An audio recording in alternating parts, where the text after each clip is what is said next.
Hello friends, welcome back my channel. हम पढ़ रहे थे एडवर्ब। पिछली 2 क्लासेस में हमने एडवर्ब के बारे में काफ़ी कुछ पढ़ लिया है। इसमें हमने एडवर्ब की डेफिनेशन, एडवर्ब को सेंटेंस में कैसे पहचानते हैं और एडवर्ब के टाइप्स को डिटेल में पढ़ लिया है। ठीक है, जिस किसी ने भी ये क्लासेस ना देखी हो वो ज़रूर देखिएगा। और आज की हमारी क्लास बहुत ही इंपॉर्टेंट होने वाली है, क्योंकि आज की क्लास में हम एडवर्ब से रिलेटेड कुछ इंपॉर्टेंट रूल्स को पढ़ेंगे। इनको इन्वर्जन में कैसे यूज किया जाता है एडवर्ब्स को, इसको भी हम इस क्लास में पढ़ेंगे। और यहाँ से क्वेश्चन भी पूछे जाते हैं। ये जो टॉपिक है एडवर्ब का, ये जो रूल्स दिए गए हैं आज जो क्लास में पढ़ेंगे हम, वो काफ़ी कंफ्यूजिंग भी होते हैं। इसमें स्टूडेंट्स कंफ्यूज रहते हैं कि ये किस तरह सेंटेंस में एडवर्ब्स का यूज करें, कैसे इसको पहचानें और कैसे इन्वर्जन में इसका यूज करते हैं। इन सभी को आज की क्लास में हम डिटेल में पढ़ने वाले हैं।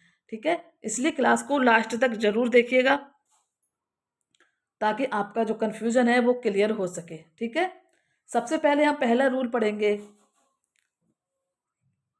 सबसे पहले जो पहला रूल होगा हमारा वो इन वर्ड्स से शुरू होता है। Hardly, scarcely, seldom, nowhere, never, nothing, neither, barely. इन वर्ड्स के साथ कभी भी नेगेटिव, दूसरे नेगेटिव वर्ड का यूज नहीं किया जाता है, क्योंकि ये ऑलरेडी नेगेटिव होते हैं। ठीक है, तो चलिए स्टार्ट करते हैं आज की क्लास और हम इसको डिटेल में पढ़ेंगे। ये जो वर्ड्स होते हैं hardly, scarcely, seldom, nowhere, never, nothing, neither, barely, ये जो है इन सभी के साथ नेगेटिव वर्ड का यूज नहीं होता है। किसका? नेगेटिव वर्ड का यूज नहीं होता है, क्योंकि ये ऑलरेडी नेगेटिव होते हैं, क्योंकि ये पहले से ही नेगेटिव होते हैं। जैसे हार्डली वर्ड दिया गया है, हार्डली मतलब मुश्किल से। इसका जब हिंदी मीनिंग निकालते हैं हम, तो ये इसका हिंदी मीनिंग क्या निकलता है? मुश्किल से, मतलब ना ना के सेंस में, नेगेटिव सेंस में इसका हिंदी मीनिंग निकलता है। ठीक है, हार्डली, इसका ये सारे ही वर्ड्स जो होते हैं नेगेटिव वर्ड होते हैं, इसलिए हम इनके साथ कभी भी दूसरे नेगेटिव वर्ड का यूज नहीं करेंगे। ओके, चलिए इनको इस एग्जाम्पल के थ्रू समझेंगे किस तरह इसका सेंटेंस में यूज किया जाता है। और यहाँ से क्वेश्चन पूछे भी जाते हैं। यहाँ पर इस इन वर्ड्स के साथ एग्जामिनर जो होता है इन वर्ड्स के साथ दूसरा नेगेटिव वर्ड लगा देगा और आपसे पूछ लेगा कि इसमें क्या एरर है। ठीक है, तो आपको इन वर्ड्स को बिल्कुल ध्यान में रखना है कि इनके साथ कभी भी नेगेटिव, दूसरे नेगेटिव वर्ड्स का यूज नहीं करना है। ठीक है, चलिए पहला सेंटेंस देखेंगे। Sohan hardly knows nothing about the family. अब यहाँ पर हार्डली जो है पहले से ही हमारे पास नेगेटिव वर्ड दिया गया है, तो हम इसके साथ दूसरा नेगेटिव वर्ड यूज नहीं करेंगे और ये सेंटेंस हमारा गलत हो जाएगा। कैसा हो जाएगा? गलत हो जाएगा। इसका जो सही सेंटेंस क्या बनेगा? Sohan hardly knows anything about the family. Sohan hardly knows anything about the family. मुश्किल से, हार्डली का मतलब मुश्किल से वह फैमिली के बारे में एनीथिंग, कुछ जानता है। नथिंग का यूज नहीं करेंगे। ठीक है, इसके साथ एनीथिंग का यूज करेंगे। ओके, चलिए अगला सेंटेंस इसी से रिलेटेड देखेंगे। ये हार्डली का यूज कर लिया हमने, अब दूसरे सेंटेंस में देखेंगे सेल्डम का use. They do not seldom come late. They do not seldom come late. अब यहाँ पर इसका जब हिंदी मीनिंग निकालते हैं तो क्या आता है? बे, सेल्डम मतलब कभी कभार नहीं आते हैं, कम लेट, बे कभी कभार लेट नहीं आते हैं। इसका क्या मीनिंग हुआ? क्योंकि ये जो है सेल्डम पहले से ही नेगेटिव वर्ड है। कभी कभार मतलब नेगेटिव सेंस दे रहा है। कैसा है? नेगेटिव वर्ड है। और यहाँ पर डू नॉट जो दिया गया है इसका यूज हम नहीं करेंगे इस सेंटेंस में, क्योंकि सेल्डम पहले ही से ही नेगेटिव मीनिंग दे रहा है, तो इसमें दूसरा नेगेटिव वर्ड यूज नहीं करना है। ठीक है, तो ये हमारा सेंटेंस कैसा हो जाएगा? गलत हो जाएगा। इसका सही सेंटेंस क्या बनेगा हमारा? दे सेल्डम कम लेट। दे सेल्डम कम लेट। वे कभी कभार लेट आते हैं। अब यहाँ पर सेल्डम नेगेटिव वर्ड है, तो इसके साथ डू नॉट का यूज नहीं करेंगे, तो हमारे ये सेंटेंस सही बन जाएगा। ओके, इसी तरह अगला सेंटेंस देखेंगे। रेयरली का यूज करके सेंटेंस कैसे बनता है। Rarely, I rarely went to meet nobody across the road. अब यहाँ रेयरली का मतलब क्या होता है? रेयरली का मतलब मुश्किल से, रेयरली का मतलब मुश्किल से। जब मुश्किल से, ये पहले ही क्या है, नेगेटिव वर्ड है, क्या है, नेगेटिव, नेगेटिव सेंस दे रहा है, तो इसके साथ हम दूसरा नेगेटिव वर्ड यूज नहीं करेंगे, तो हमारा सेंटेंस ये क्या हो जाएगा, गलत हो जाएगा। ठीक है, इसका जो सही सेंटेंस क्या बनेगा, I rarely went to meet, I rarely went to meet anybody across the road. Nobody का यूज नहीं करेंगे, एनीबडी का यूज कर सकते हैं इसके साथ। ठीक है, क्योंकि ये ऑलरेडी नेगेटिव है, तो इसके साथ कभी भी नेगेटिव वर्ड का यूज नहीं करना है। ओके, तो ये सेंटेंस हमारा सही हो जाएगा। क्लियर। इस इन जो ये सारे जो वर्ड्स दिए गए हैं, इनको आपको बिल्कुल ध्यान में रखना है कि इन वर्ड्स के साथ कभी भी नेगेटिव, दूसरे नेगेटिव वर्ड का यूज नहीं करना होता है। ठीक है, चलिए अगला रूल देखेंगे, क्या है हमारा अगला रूल। अगला रूल दिया गया है स्ट्रक्चर ऑफ इनवर्जन। अब इनवर्जन का स्ट्रक्चर क्या होता है, इसको भी हम डिटेल में पढ़ने वाले हैं। ठीक है, इनवर्जन, इस स्ट्रक्चर में एडवर्ब के उल्टे रूप का उपयोग जोर देने के लिए, टू इम्फेसाइज, जोर देने के लिए किया जाता है। किसके लिए, टू इम्फेसाइज, इम्फेसाइज करने के लिए इनवर्जन का यूज किया जाता है। किस पे, एडवर्ब, एडवर्ब पे जोर देने के लिए इनवर्जन का यूज किया जाता है। ठीक है, इसका क्या स्ट्रक्चर होता है, पहले इसमें एडवर्ब लगाते हैं, फिर हेल्पिंग वर्ब लगाते हैं, फिर सब्जेक्ट का यूज किया जाता है, फिर उसके बाद मेन वर्ब, फिर ऑब्जेक्ट, फिर अदर्स का यूज कर दिया जाता है। ठीक है, जो भी सेंटेंस में अदर्स होगा उसका यूज कर लेंगे। यहाँ से भी क्वेश्चन बनता है एग्जाम में। ठीक है, इन इनवर्जन का स्ट्रक्चर जो है बहुत ही, आपको बहुत जरूरी ये याद करना है, इनवर्जन में सेंटेंस को किस तरह रखते हैं, ये स्ट्रक्चर को आपको बिल्कुल ध्यान में रखना है। ठीक है, क्योंकि यहाँ से क्वेश्चन बनता है। सबसे पहले इसमें क्या करेंगे हम, सबसे पहले एडवर्ब का यूज करेंगे। अब सेंटेंस देख लेते हैं हम, एग्जाम्पल इसके। जैसे सेंटेंस दिया गया है, सेल्डम ही विजिट्स हिज पेरेंट्स, सेल्डम ही विजिट्स हिज पेरेंट्स। अब ये सेंटेंस कैसा है, ये गलत है, क्योंकि इसका यूज जो है इन्वर्जन में किया जा रहा है, लेकिन इसका जो स्ट्रक्चर है वो क्या है, गलत है, स्ट्रक्चर गलत है, इसका स्ट्रक्चर गलत है। ठीक है, स्ट्रक्चर हमारा क्या बनेगा, सबसे पहले हमें एडवर्ब लगाना है, एडवर्ब चलो है यहाँ पर, फिर हमें हेल्पिंग वर्ब लगानी है। अब यहाँ यूज किया गया है सब्जेक्ट, यहाँ सब्जेक्ट यूज कर दिया गया है, तो ये सेंटेंस गलत है। एडवर्ब के तुरंत बाद हेल्पिंग वर्ब का यूज किया जाएगा। ठीक है, इन्वर्जन के केस में एडवर्ब के तुरंत बाद हेल्पिंग वर्ब का यूज किया जाएगा। अब यहाँ सेंटेंस में सब्जेक्ट यूज कर दिया गया है, ठीक है, फिर वर्ब है, फिर हिज पेरेंट्स, मतलब ये सेंटेंस हमारा कैसा है, गलत है। कैसा है, गलत है। ठीक है, ये गलत सेंटेंस है। इसका जो सही सेंटेंस क्या बनेगा, वो बनेगा सेल्डम, एडवर्ब आ गई सबसे पहले। ठीक है, सेल्डम एडवर्ब आ गई, उसके बाद डज, डज क्या हुआ है यहाँ, डज, डज यहाँ पर हेल्पिंग वर्ब हो गई, क्या हो गई, हेल्पिंग वर्ब। ओके, अब ही यहाँ सब्जेक्ट हो गया, और विजिट मेन वर्ब हो गई, फिर ऑब्जेक्ट आ गया, क्या आ गया, ऑब्जेक्ट। ठीक है, तो ये सेंटेंस हमारा बिल्कुल सही है, और इसी स्ट्रक्चर में सेंटेंस को बनाया जाता है इनवर्जन में। ठीक है, पहले आती है एडवर्ब, फिर आता है हेल्पिंग वर्ब, फिर सब्जेक्ट, फिर वर्ब, फिर उसके बाद ऑब्जेक्ट। यदि यहाँ पर सेंटेंस, यहाँ पर प्रेजेंट का है, सिंपल प्रेजेंट का सेंटेंस है, यदि यहाँ पर पास्ट सेंटेंस होता, पास्ट का होता, तो यहाँ पर जो हेल्पिंग वर्ब इस टेंस के अकॉर्डिंग आनी होती। ठीक है, इस टेंस के अकॉर्डिंग हम इसमें हेल्पिंग वर्ब को रखते, यहाँ डस की जगह डिड का यूज किया जाता। ठीक है, यदि ये पास्ट में होता। ओके, तो आपको ये ध्यान रखना है, इनवर्जन में एडवर्ब का सबसे पहले यूज करते हैं, फिर उसके तुरंत बाद हेल्पिंग वर्ब का यूज करते हैं। एक मिनट,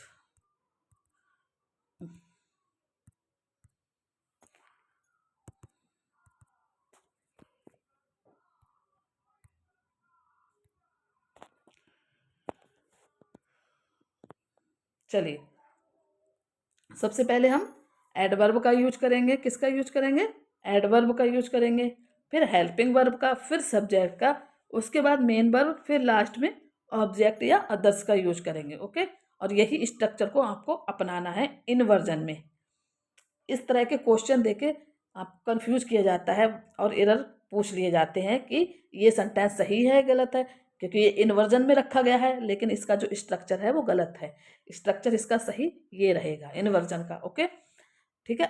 यदि हम इस सेंटेंस को सिंपल बनाएं, इनवर्जन में ना बनाएं, तो कैसे बनेगा, तो बनेगा ही सेल्डम का यूज करके हम इसको यदि सिंपल सेंटेंस में बनाएं, इनवर्जन में ना बनाएं, तो क्या बनेगा, ही सबसे पहले सब्जेक्ट, फिर एडवर्ब आ जाएगी सेल्डम, फिर वर्ब आ जाएगी, फिर ऑब्जेक्ट आ जाएगा। ये भी सेंटेंस हमारा सही होगा। ठीक है, ठीक है। ये सिंपल सेंटेंस में बन गया और ये क्या बन गया, ये इनवर्जन में बन गया। किसमें, इनवर्जन स्ट्रक्चर में। ठीक है, इनवर्जन स्ट्रक्चर में बन गया। ओके, चलिए इनवर्जन स्ट्रक्चर में क्या करते हैं, एडवर्ब पर जोर दिया जाता है, एडवर्ब पर जोर दिया जाता है। ठीक है, चलिए अब आपको क्लियर हो गया होगा इनवर्जन स्ट्रक्चर क्या होता है, सेंटेंस में किस तरह इसका यूज किया जाता है। ओके, चलिए अगला रूल देखेंगे क्या है। कुछ एडवर्ब्स और दी गई हैं, इनके साथ भी क्या करते हैं, हम कभी नॉट का यूज नहीं करते हैं, इसके साथ भी नॉट का यूज नहीं किया जाता है। कौन कौन सी एडवर्ब हैं, deny, forbid, prevent, prohibited, unless, until, lest and both. इन सभी के साथ सेंटेंस में कभी भी नॉट का यूज नहीं किया जाता है। ठीक है, इन सभी एडवर्ब के साथ सेंटेंस में कभी भी नॉट का यूज नहीं किया जाता है, क्योंकि ये भी क्या होते हैं, निगेटिव वर्ड होते हैं। ठीक है, ये इनके साथ नॉट का यूज इसलिए नहीं करते क्योंकि इनका जो सेंस निकल रहा है वो क्या निकलता है, नेगेटिव ही निकलता है। ठीक है, इनका सेंस नेगेटिव निकलता है और ये ऑलरेडी क्या होते हैं, नेगेटिव वर्ड होते हैं। जैसे डिनाई का मतलब होता है मना करना। ठीक है, फॉरबिट का मतलब मनाही, प्रिवेंट, ये सारे ही जो वर्ड्स होते हैं ये नेगेटिव वर्ड्स होते हैं, इनके साथ कभी नॉट का यूज नहीं किया जाता है। चलिए इनको एग्जाम्पल के थ्रू देखेंगे। Both both of us are not going there, both of us are not going there, ये सेंटेंस गलत हो जाएगा। ठीक है, और ये जो बोथ है, यहाँ से टीजीटी एग्जाम में क्वेश्चन पूछा गया था, टीजीटी एग्जाम में क्वेश्चन पूछा भी गया था। ठीक है, अब बोथ का यूज कैसे करेंगे सेंटेंस में, बोथ के साथ कभी भी नॉट का यूज नहीं करेंगे। देखने में तो सेंटेंस ऐसा लग रहा है ये सही है, both of us are not going there, both of us मतलब हम दोनों में से, आर नॉट गोइंग देयर कोई भी वहां नहीं गया, both of us are not going there, हम दोनों में से कोई भी वहां नहीं गया। इसका हिंदी मीनिंग ये निकल रहा है, लेकिन ये सेंटेंस गलत है, क्योंकि बोथ के साथ नॉट का यूज नहीं किया जाएगा। किसका, नॉट का यूज नहीं किया जाएगा। ओके, इसके साथ इसका जो सही सेंटेंस बनेगा वो क्या बनेगा, neither of us, neither of us is going there, neither of us is going there. इसका हिंदी मीनिंग क्या निकलेगा, हम में से कोई भी नहीं, हम में से कोई भी नहीं वहाँ नहीं गया, हम में से कोई भी वहाँ नहीं गया। ठीक है, नहीं जाता है। ओके, तो बोथ के, अगर बोथ सेंटेंस में वर्ड दिया गया है तो इसके साथ नॉट का यूज नहीं लगाना है। ठीक है, तो हमें सेंटेंस इस तरह बनाना होगा, नाइदर ऑफ अस, ये सेंटेंस सही रहेगा। ठीक है, नाइदर ऑफ अस इज गोइंग देयर। इसी तरह दूसरा देखेंगे, we are we are prohibited from not entering the staff room. Prohibited का मतलब क्या होता है, मनाही, मतलब मनाही है, वहाँ जाने के लिए हमें मनाही है, ये सेंटेंस में इसका मीनिंग निकल रहा है, मनाही। ठीक है, तो ये सेंटेंस दिया, प्रोहिबिटेड दिया गया है तो पहले ही, तो इसके साथ हम नॉट का यूज नहीं किए करेंगे। इसका सही सेंटेंस क्या बनेगा, we are prohibited from entering the staff room. ठीक है, हमें स्टाफ रूम में प्रवेश करने की मनाही है। ठीक है, मनाही है, ओके, इसके साथ नॉट का यूज नहीं करना है। आपको ये वर्ड्स भी आप बिल्कुल ध्यान में रखने हैं कि इन सभी वर्ड्स के साथ कभी भी नॉट का यूज नहीं किया जाता है। ओके, चलिए अगला रूल क्या है हमारा। अगला रूल है formation of manner, formation of adverb manner, formation of adverb manner. Adverb of manner का क्या फॉर्मेशन, क्या स्ट्रक्चर होता है, इसको कैसे चेंज करते हैं, एडजेक्टिव को एडवर्ब में कैसे चेंज करेंगे, और नाउन को एल वाई लगाने पर क्या बन जाता है। ठीक है, इसको देखेंगे। चलिए, यदि सेंटेंस में एडजेक्टिव दिया गया है और उसमें एल वाई लगा दिया जाए तो ये सेंटेंस में क्या बन जाएगा, एडवर्ब बन जाएगा। कैसे, यहाँ पर वाइज क्या है, ये एडजेक्टिव है। क्या है, एडजेक्टिव, एडजेक्टिव है। ओके, और इसमें यदि एल वाई लगा दिया जाए तो ये क्या बन जाएगा, वाइजली, ये बन जाएगा एडवर्ब, ये एडवर्ब, एडवर्ब बन जाएगा। ओके, यदि सेंटेंस में यदि किसी वर्ड में या किसी एडजेक्टिव में, यदि किसी एडजेक्टिव वर्ड में एल वाई लगा दिया जाए तो वो एडवर्ब बन जाता है। ठीक है, क्या बन जाता है, एडवर्ब, एडवर्ब बन जाता है।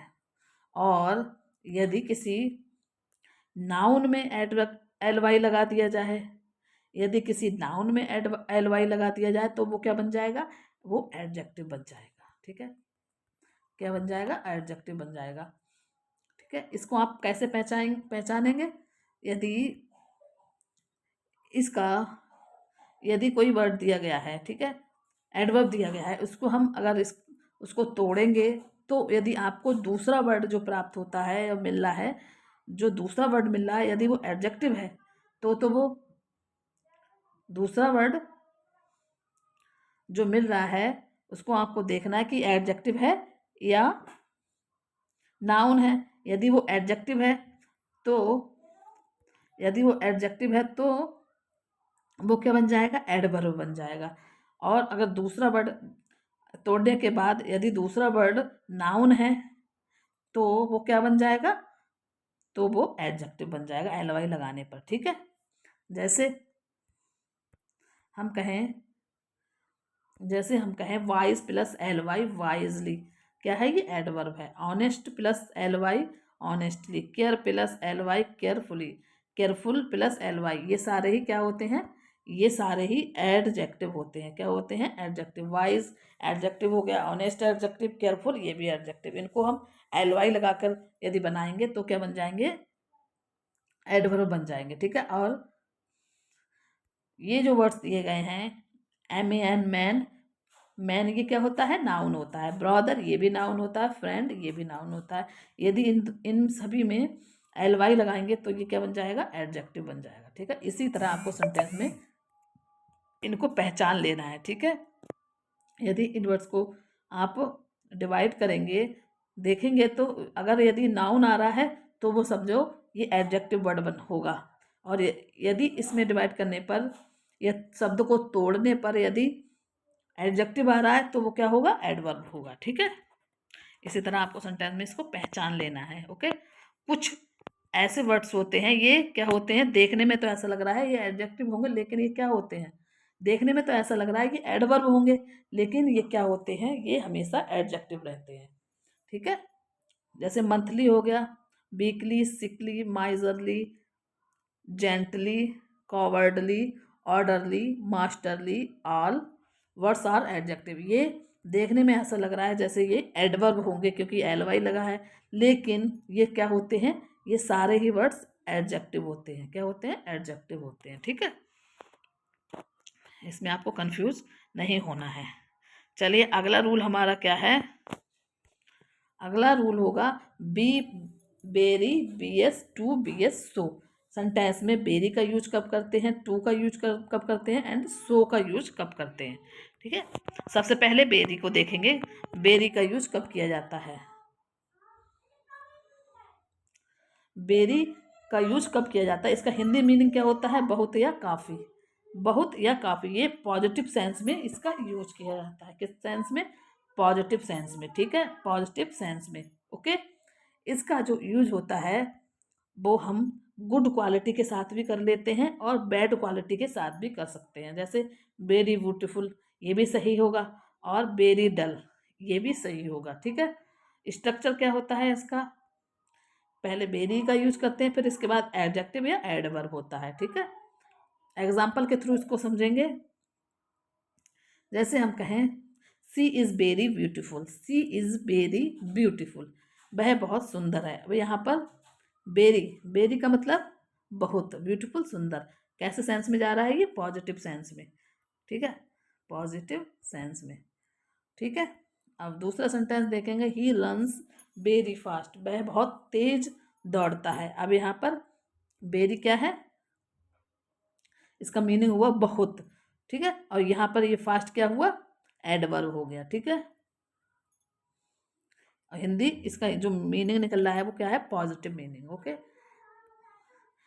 वेरी का यूज पॉजिटिव सिचुएशन में होता है, वेरी का यूज पॉजिटिव सिचुएशन में होता है। ओके, टू का हिंदी मीनिंग भी यही होता है। टू का हिंदी मीनिंग क्या होता है, टू का हिंदी मीनिंग होता है जरूरत से ज़्यादा या हद से ज़्यादा। वेरी का भी हिंदी मीनिंग बहुत, लेकिन उसका यूज करते हैं पॉजिटिव सेंस में। और टू का जो हिंदी मीनिंग निकलता है वो क्या निकलता है, जरूरत से ज़्यादा है, जरूरत से ज़्यादा होशियार बनना है, हद से ज़्यादा।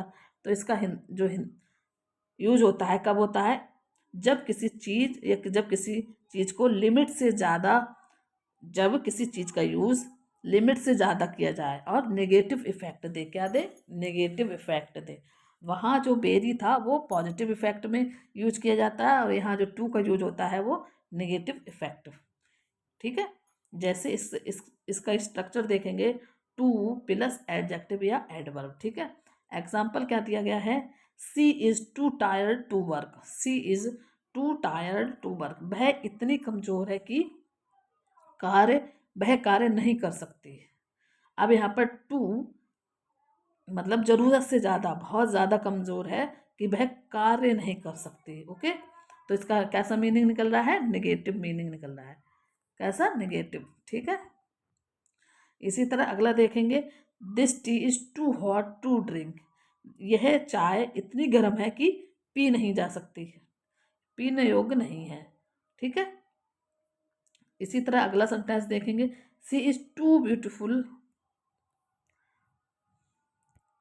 सी is too beautiful to be rejected by any young man, वह इतनी ब्यूटिफुल है टू बी रिजेक्टेड बाय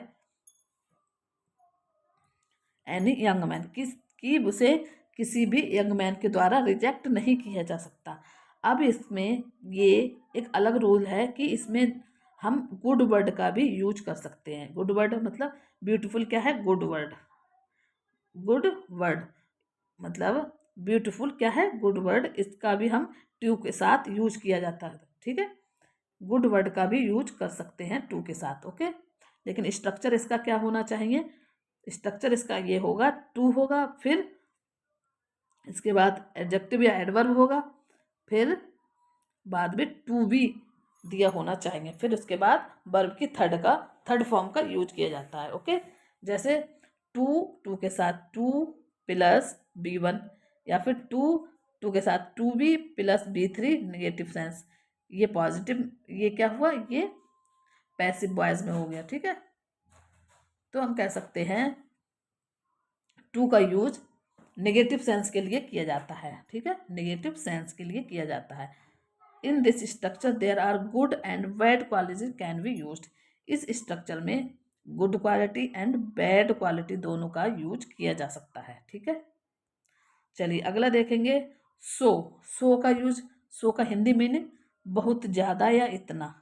ठीक है, और इसका हिंदी मीनिंग क्या हुआ, इतना या बहुत ज़्यादा। ठीक है, अब इसका यूज सेंटेंस में कैसे करेंगे, यूज होता है जब रिजल्ट या इफेक्ट बताना हो, जब रिजल्ट या इफेक्ट बताना हो तब सो का यूज किया जाता है। ठीक है, इसका क्या स्ट्रक्चर रहता है, पहले सो, फिर एडजेक्टिव या एडवर्ब, या फिर बाद में दैट, इसके साथ दैट का यूज करना कंपलसरी है। ठीक है, इसके साथ दैट का यूज करना जरूरी होता है। एग्जाम्पल देखेंगे, एक मिनट, एग्जाम्पल हम देखेंगे, she is so beautiful that everyone likes her. She is so beautiful that everyone likes her. वह इतनी सुंदर है कि एवरीवन लाइक्स हर, प्रत्येक उसको पसंद करता है, प्रत्येक उसको पसंद करता है। अब सो है, इसके साथ हमेशा दैट का यूज करना ही करना है, ठीक है। ओके, ऐसे ही दूसरा सेंटेंस है, he was so tired that he slept early. वह इतना टायर्ड है था, ये इतना थका हुआ था, दैट कि वह जल्दी सो गया, जल्दी सो गया। तो सो के साथ क्या करेंगे, दैट का यूज करना कंपलसरी होता है। ओके, यही इनमें डिफरेंस होता है। वेरी का यूज करते हैं, वेरी का यूज पॉजिटिव सेंस में करते हैं, ठीक है, वेरी का यूज पॉजिटिव सेंस में करते हैं गुड एंड बैड वर्ड के साथ। और टू का यूज नेगेटिव सेंस में करते हैं, टू का यूज नेगेटिव सेंस में करते हैं। और सो का यूज किस में करते हैं, जब रिजल्ट आता है, रिजल्ट या इफेक्ट के बारे में बताना हो। ओके, ये इन तीनों में डिफरेंस होता है, लेकिन दोनों का, तीनों का जो मीनिंग होता है ज़्यादा या बहुत अधिक ही होता है। ओके, ये कॉन्सेप्ट आपको क्लियर हो गया होगा, ठीक है। चलिए आज की क्लास को यहीं एंड करते हैं। कैसी लगी आज की क्लास कमेंट बॉक्स में ज़रूर बताना, और कल हम एडवर्ब से रिलेटेड क्वेश्चन को प्रैक्टिस करेंगे कल की क्लास में। Okay, thank you.